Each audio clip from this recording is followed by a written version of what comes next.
ଯେ ଯୀଶୁ ଆମର ସୃଷ୍ଟିକର୍ତ୍ତା ଅଟନ୍ତି ସେଇଦିନ ଆମେ ଯୀଶୁଙ୍କୁ ଗ୍ରହଣ କଲୁ। ଆମ ପାଖେ ଯୀଶୁ ଯଦି ସୃଷ୍ଟିକର୍ତ୍ତା ତାହେଲେ ତାଙ୍କୁ ଟାଙ୍ଗିକି କଣ୍ଟା ପିଟିଥିବା ଲୋକଙ୍କୁ କିଏ ସୃଷ୍ଟି କରିଥିଲା?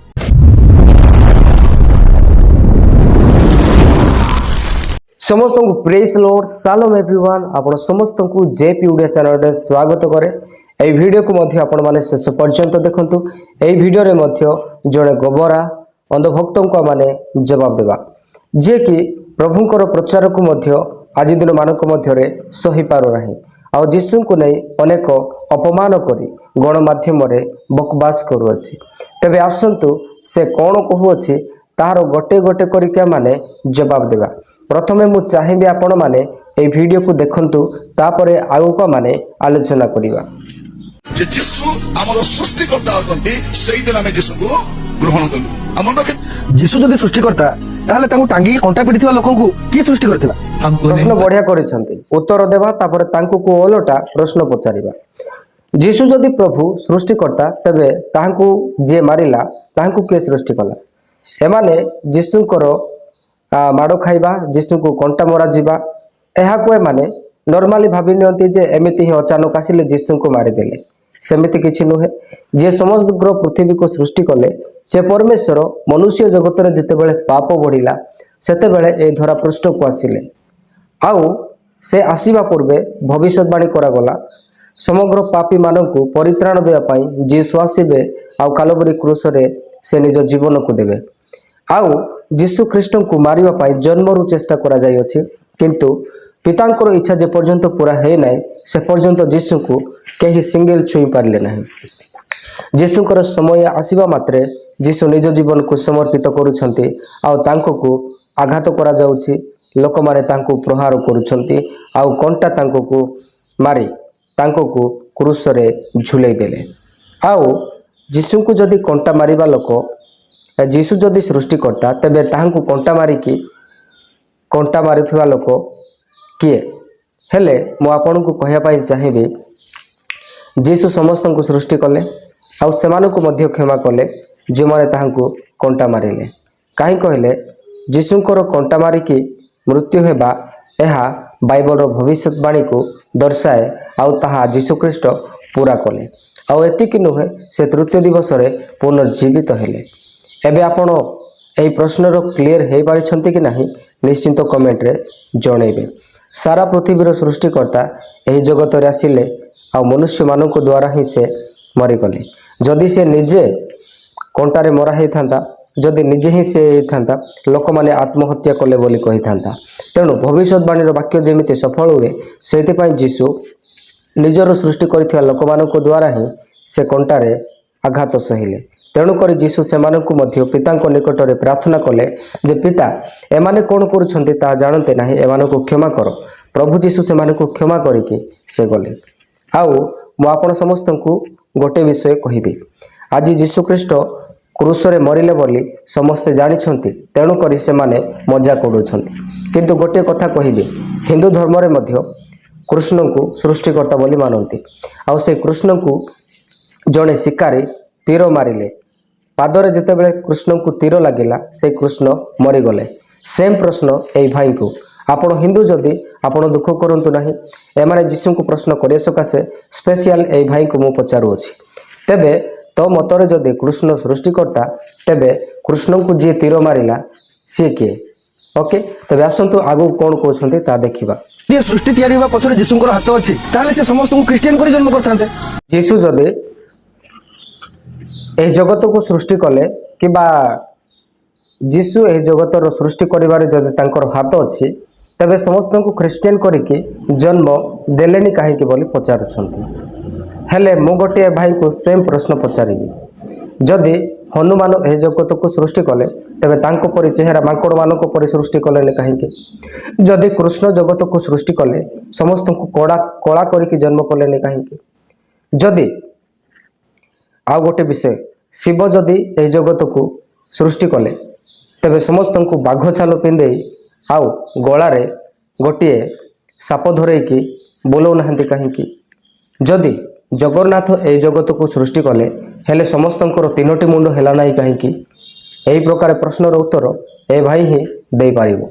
आपण जानते जगतर सृष्टिकर्ता जे आम समस्त को सृष्टि कले से मनीष करके आम समस्त को सृष्टि करिसेंती आउ से कौन सी धर्म जाति भेदभाव करके सृष्टि करना एमानक मझिरे ब्राह्मण माने ना मनुवादी माने केवल माने जाति धर्म वर्ण देखती कारण तांको धर्म रे ब्रह्मा तांको सृष्टि करिछि मुखरे आउ क्षत्रिय मानकु बाहुरे वैश्य मानकु छाती रे शूद्र मानकु जंघरे पादरे एमिति मानकु जन्म करिछि हेले ये कोठु जन्म हेथिबो गोबर खाइकी किछि बुद्धि काम करूनी तेबे आसंतु आगु को आउरी से कोन कहउछंती ताहा मध्ये देखिबा तुम एटा काहे कहउछो क्रिश्चियन धर्म नेला परे क्रिश्चियन बनिबा परे ए सब शब्द काहे व्यवहार करछो काहे तुम जानिछो क्रिश्चियन हे के जन्म निएनी जणा धर्म परिवर्तन कला पर जे क्रिश्चियन हुए केबे देखिछो को हिंदू एभलिया कहउतुआर जे आमे हिंदू बनिबा परे आमे हिंदू हेला परे आमे हिंदू धर्म नेला परे ग्रहण कला परे एभलिया शब्दर व्यवहार केबे गोटे हिंदू करथुआर आपण देखि नथिबे जिसने काहे कि क्रिश्चियन हेला परे कहंती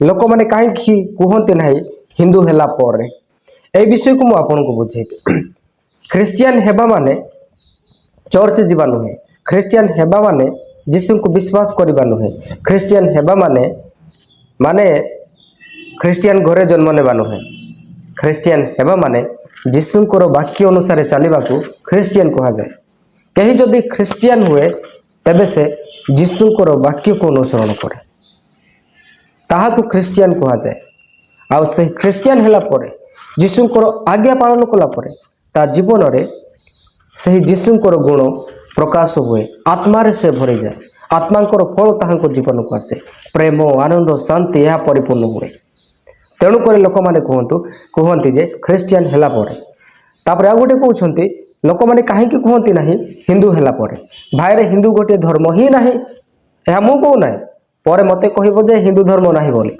भारतर सुप्रीम कोर्ट जजमेंट अनुसार हिंदू कौन सी धर्म नुहे आम भारत देशर प्रधानमंत्री अनुसार भारत देश रे कौन सी हिंदू धर्म नुहे हिंदू एक वे ऑफ लाइफ हिंदू कौन सी धर्म नुहे तेणुक लोक मैंने कहते ना जे हिंदू हेला परे बुझी पारले तो यीशु को जन्म पूर्व ईसाई धर्म नथिला ताले यीशु को जन्म पूर्व ए सृष्टि जन्म करथिला किए यीशु को जन्म पूर्वे क्रिश्चियन धर्म नथिला ठीक कथा आउ यीशु को जन्म पूर्वे ए जगत को सृष्टि करिथिला किए आपण उत्तर पाइबा पाए देखंतु यीशु को जन्म पूर्वे क्रिश्चियन धर्म नथिला मु आपण को कहया पाए चाहे जो यीशु समस्त धर्मर लोकों को समान प्रेम करती जी समस्त को सृष्टि कले से धर्म सृष्टि करने आसी नथिले जमी तुम हिंदू देवादेवी माने ये से धर्मर ये जातिर से जातिर सेटा तैयार करने आसी नथिले आम प्रभु मनुष्य को तैयार करने आसी आ मनुष्य को सृष्टि कले ताहांकर उपासना करने किंतु लोक माने कौन करेंगे सत्य परमेश्वर को परिवर्तन मिथ्या को बेसी पसंद कले सत्य प्रभु को छाड़ीदेले एमती है आ गोटे विषय यीशु को जन्म पूर्वे क्रिश्चियन धर्म नथिला राइट से सत्य परमेश्वर धर्म सृष्टि कर नथिले तेणुक धर्म ही नथिला ओके तेबे यीशु को पूर्वे एही जगत को सृष्टि करिथिला किए यीशु को पूर्वे एही जगत नथिला यीशु को पूर्वे एही पृथ्वी ही नथिला यीशु को पूर्वे कौनसी विषय नथिला से आदि से सनातन परमेश्वर अटंती तमे केवल जानिच यीशु 2025 वर्ष पूर्वे मनुष्य होइके आसिले ताहा जानिच बाइबल कनसेप्ट अच्छे बाइबल रे प्रभु जीशु ख्रीस्ट जी समग्र पृथ्वी को सृष्टि कले आदि पुस्तक एक अध्याय पढ़ सेठारे लिखा जाए समग्र पृथ्वी को परमेश्वर वाक्य द्वारा सृष्टि कले आउ से वाक्य स्वयं परमेश्वर थिले आदि पुस्तक एक अध्याय एक पद आदि रे वाक्य थिले वाक्य ईश्वर संगरे थिले से वाक्य स्वयं ईश्वर थिले आउ से ईश्वर समग्र पृथ्वी को सृष्टि कले आउ जहन एकर अध्याय लिखा जाय अछि सही जीशु सही वाक्य देहबंत हेले शरीर रूप धारण करिके आसिले तमे केवल जीशु मनुष्य रूप नहीं कि आसिले ताहा तमे जानिच सेति पय पचारुच जे जीशु को पूर्वे सृष्टिकर्ता किए थिले किए एही जगत को सृष्टि करथिले किंतु सही परमेश्वर स्वयं आद्य ही समस्त विषय को सृष्टि करथिले से 2025 वर्ष पूर्वे मनुष्य होइके आसिले आ ताहा पूर्वे कौन सी जगत नथिला आ से परमेश्वर समग्र विश्व को सृष्टि करथिले आज आम माने जीशु मनुष्य होइके आसिले तेणु पर आम प्रश्न पचारुछु ना जीशु को पूर्वे सृष्टि किए करथिला किंतु ए प्रश्न भूल नुहे किंतु उत्तर बाइबल रे ही अछि। समग्र पृथ्वी को सृष्टि करथिबा परमेश्वर मनुष्य होइके धरा पृष्ठ को मनुष्य मानक उद्धार करने पाई आसिले। ओके, से ही सृष्टिकर्ता अटंती, से ही पापରୁ मुक्ति देवा पाई धरा पृष्ठ को आसिले। आउ एबे प्रश्न करिवो नाही जे यीशु को पूर्वे सृष्टिकर्ता किए थिले, किए सृष्टि करथिले। भाई जे सृष्टिकर्ता आउ ताहांको किए सृष्टि करि पारे कि? ताहांको पूर्वे कौन सी सृष्टि थिला कि? नहीं। ଯୀଶୁ ନିଜକୁ ଈଶ୍ୱରଙ୍କ ପୁଅ କହୁଥିଲେ, ଈଶ୍ୱରଙ୍କ ମେସେଞ୍ଜର କହୁଥିଲେ। ସେ ଈଶ୍ୱର କିଏ? ଯୀଶୁ ନିଜକୁ ପରମେଶ୍ୱରଙ୍କର ପୁତ୍ର କହୁଥିଲେ। ଆଜ୍ଞା ହଁ, ଯୀଶୁ ପରମେଶ୍ୱରଙ୍କର ମେସେଞ୍ଜର ବୋଲି ଏମାନେ କହୁଛନ୍ତି, ମାନେ ସନ୍ଦେଶ ବାହକ, ସନ୍ଦେଶ ନେଇକି ଏ ଜଗତକୁ ଆସିଥିଲେ। ତାହା ମଧ୍ୟ ରାଇଟ୍ ଅଟେ। ଏମାନେ କେବଳ ଏତିକି ଜାଣିଛନ୍ତି। ତାପରେ ଯୀଶୁ ଯଦି ନିଜକୁ ପରମେଶ୍ୱରଙ୍କର ସନ୍ତାନ କହୁଛନ୍ତି, ତେବେ ସେହି ପରମେଶ୍ୱର କିଏ? ତାହାର ଉତ୍ତର ଏ ଭାଇ ଦେଇଛନ୍ତି। ତାହା ପୂର୍ବେ ମୁଁ ଆପଣଙ୍କୁ ଉତ୍ତର ଦେବି। ଯୀଶୁ ପରମେଶ୍ୱରଙ୍କର ପୁତ୍ର ହେଲେ କାହିଁକି ସେ ପରମେଶ୍ୱରଙ୍କର ପୁତ୍ର? ଦେଖନ୍ତୁ, ବାଇବଲ କନସେପ୍ଟ କ'ଣ ତାହା ବୁଝିବାକୁ ପଡ଼ିବ। ଗୋଟିଏ ବାଇବଲର ବାକ୍ୟରେ ସମ୍ପୂର୍ଣ୍ଣ ବାଇବଲ କମ୍ପ୍ଲିଟ୍ ହୁଏ ନାହିଁ। ବାଇବଲ ଅନେକ ରେଫରେନ୍ସ ଅଛି। ପ୍ରଭୁ ଯୀଶୁଖ୍ରୀଷ୍ଟଙ୍କୁ ପରମେଶ୍ୱରଙ୍କର ପୁତ୍ର ବୋଲି କୁହାଯାଇଅଛି। ପ୍ରଭୁ ଯୀଶୁଙ୍କୁ ମନୁଷ୍ୟର ପୁତ୍ର ମଧ୍ୟ କୁହାଯାଇଅଛି। ପ୍ରଭୁ ଯୀଶୁଙ୍କୁ ମନୁଷ୍ୟ ପୁତ୍ର ଏଇଥିପାଇଁ କୁହାଗଲା, ସେ ମନୁଷ୍ୟ ହେଇକି ମନୁଷ୍ୟ ଦେଇ ଏହି ଜଗତରେ ଜନ୍ମ ନେଲେ, ତେଣୁ ମନୁଷ୍ୟ ପୁତ୍ର ବୋଲି କୁହାଗଲା। ଯୀଶୁଙ୍କୁ ପରମେଶ୍ୱରଙ୍କର ପୁତ୍ର କାହିଁ କୁହାଗଲା?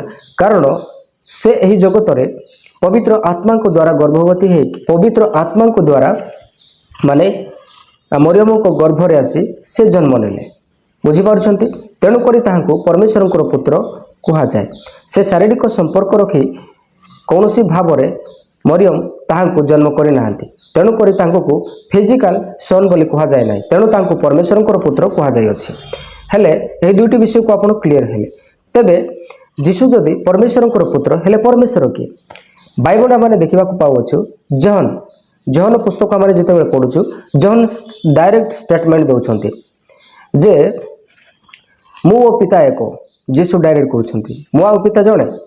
ଆଉ ଗୋଟେ ବାଇବଲରେ ରେଫରେନ୍ସ ଦେଖୁଅଛୁ, ଶିଶୁମାନେ ଯେତେବେଳେ ଯୀଶୁଙ୍କୁ ପଚାରୁଛନ୍ତି ଆମେ ପିତାଙ୍କୁ ଦେଖିବା ପାଇଁ ଚାହୁଁଛୁ, ସେହି ସମୟରେ ଯୀଶୁ କହୁଛନ୍ତି ଯେ ମୋତେ ଦେଖିଅଛି ସେ ପିତାଙ୍କୁ ଦେଖିଅଛି। ଜହନ ଚାପ୍ଟର ଆପଣ 14 ଅଧ୍ୟାୟକୁ ଆପଣ ପଢ଼ିପାରିବେ।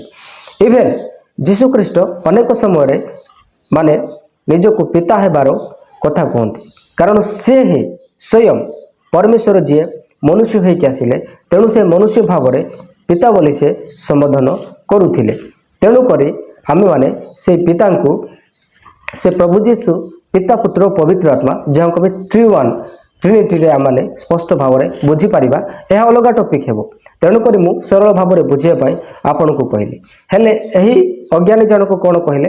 ଯୀଶୁ ଯାହାଙ୍କୁ ପିତା ବୋଲି ସମ୍ବୋଧନ କରୁଥିଲେ ସେ କୁଆଡ଼େ ଶିବ? ତେବେ ଆସନ୍ତୁ ଦେଖନ୍ତୁ। ତାଙ୍କୁ ଥରେ ପଚାର, ସେ ଈଶ୍ୱର ସେଇ ମାତ୍ର ଗୋଟିଏ ଯାହାକୁ ଆମେ ଈଶ୍ୱର ମାନୁ। ବୁଢା, ତୁ ଯାହା ଜାଣିନୁ ମୁଁ ଆଜି କହୁଛି ଶୁଣ। ତମ ଯୀଶୁ ଆଜି ଥିଲେ ତାଙ୍କୁ ପଚାରିଥାନ୍ତୁ, ସିଏ ବି ଏ କଥା କହିଥାନ୍ତେ ଯେ ଆମ ସମସ୍ତଙ୍କ ବାପା, ତୋର ମୋର ଆଉ ବାକି ଯେତିକି ଜଣ ରହିଲେ ସମସ୍ତଙ୍କର, ଏ ସମସ୍ତଙ୍କର ଦୁନିଆର ପୁରାପୁରି ଗୋଟିଏ ବାପା, ଆଉ ସିଏ ହଉଛନ୍ତି ଦେବାଦିଦେବ ମହାଦେବ। ଯୀଶୁ ଯାହାଙ୍କୁ ପିତା ବୋଲି କହୁଥିଲେ ସେ ଶିବ ଶିବ, ଦେବ ଦେବ, ମହାଦେବ, ଯାହାଙ୍କୁ ଶିବ ବୋଲି ମାନନ୍ତି, ଯାହାଙ୍କୁ ମହାଦେବ ବୋଲି ମାନନ୍ତି। ଆଉ ନିରଞ୍ଜନ ଆଜ୍ଞାକୁ କହୁଛନ୍ତି ବୁଢା ଶୁଣ, ସେ ହେଉଛନ୍ତି ଯୀଶୁଙ୍କୁ ବି ଯଦି ତମେ ପଚାରିଥାନ୍ତା ତମର ପିତା କିଏ, ତେବେ ସେ କହିଥାନ୍ତା ସେ ହେଉଛନ୍ତି ଶିବ। ହଇରେ ଗଜମୂର୍ଖ, ସେ ସୃଷ୍ଟିକର୍ତ୍ତା। ଶିବ କେମିତି ସୃଷ୍ଟିକର୍ତ୍ତା ହେଲେ? ସେ ସମସ୍ତଙ୍କର କେମିତି ବାପା ହେଲେ? ଶିବ ପର ଜଣେ ସାଧାରଣ ମନୁଷ୍ୟ ଥିଲେ। ତମ ଶାସ୍ତ୍ର ପଢ଼ିଥିଲେ ସିନା ଜାଣିଥାନ୍ତା। ସେଇଥିପାଇଁ ମୁଁ ଏମାନଙ୍କୁ ଅନ୍ଧଭକ୍ତ, ଗୋବର ଭକ୍ତ, ଗୋବରା ବୋଲି କହିଥାଏ। କ'ଣ ମୁଁ ଭୁଲ କହୁଛି କି? ତେବେ ଆସନ୍ତୁ ତାଙ୍କ ଧର୍ମଶାସ୍ତ୍ରକୁ ଆମେ ନିଜେ ପଢ଼ିବା, ନିଜେ ଶୁଣିବା, ନିଜେ ଦେଖିବା। ଶିବ ଜଣେ କୌଣସି ଭଗବାନ ପରମେଶ୍ୱର କି ମହାନ ପୁରୁଷ ନଥିଲେ, ସେ ସାଧାରଣ ମଣିଷ ଥିଲେ। ଆଉ ତାହାଙ୍କ ପାଖରେ କୌଣସି ପରମେଶ୍ୱରଙ୍କର ଗୁଣ ନଥିଲା, କୌଣସି ଈଶ୍ୱରତ୍ଵ ନଥିଲା। देवी पुराण चैप्टर 1 श्लोक 35-37। इसलिए शिवादि देवों में स्वयं की ईश्वरता नहीं है, अपितु वो तो आप में ही है। एठारे देखंतु दर्शक बंधु, इसलिए शिवादि देवों में स्वयं की ईश्वरता नहीं है, जरा भी नहीं है। अब बोल एबे कहनु तू भाई रे, तम शास्त्र तू पढ़े। खाली शिव शिव महादेव समस्तଙ୍କର ବାପା କହିଲେ ହେବନି, ସେଟା ତ ବାପା ହେଇଥିବ, ଆମର ବାପା ନୁହେଁ। आमर बापा स्वयं प्रभु जीशु ख्रीस्ट अटंती ओके जे आम समस्त को सृष्टि कले आम ताहां बापा डाकबू जहाँ पाखरे परमेश्वर गुण ना जे अन्य क्या जाकि पूजा करुच्ची महादेव जे कि शिव ताहां आम भगवान मानबू ताहां आम प्रभु बोली मानबू ताहां पिता बोली मानबू आमको पाठ पढ़ुचु तू जाकि तुम शास्त्र भलरे टिके निकी पढ़े एमती जीशु पछरे पढ़ू एमती तुम धर्म को लंगड़ा कर से जीशु विषय में जब आम प्रचार करुचु प्रचार करिया को दियो। सो फाइनाली आपण मैंने वीडियो को देखिले आपण कौन कहना चाहिए निश्चिंत वीडियो कमेंट सेक्शन में जनइबे। हाँ फाइनाली आउ गोटे कथा कहे जिते हिंदू भाई मैंने देखुच विशेषकर ये वीडियो को देखि हट हूँ ना मु समस्त हिंदू मान प्रेम करे जेहेतु ये जीशु उपर को नहीं प्रश्न करुँच मिस कट कर मिस प्रेजेंट कर जीशु को नहीं तेणु मुझे यहाँ को जवाब दूँ नचेत आम शिव विषय महादेव विषय हिंदू विषय किसी कहबार आमर विषय ही ना आम जीशु भितर सन्तुष्ट आम जीशु वाक्य सन्तुष्ट तांकर वाक्य माने आम सन्तुष्ट। ओके फाइनाली एतिक रोचे पुणी देखा आगामी वीडियो रे वीडियो को शेयर करेंगे आउ ए प्रकार वीडियो देखा चैनल को सब्सक्राइब करेंगे पुणी देखा आगामी वीडियो रे आप समस्त को praise Lord God bless you all.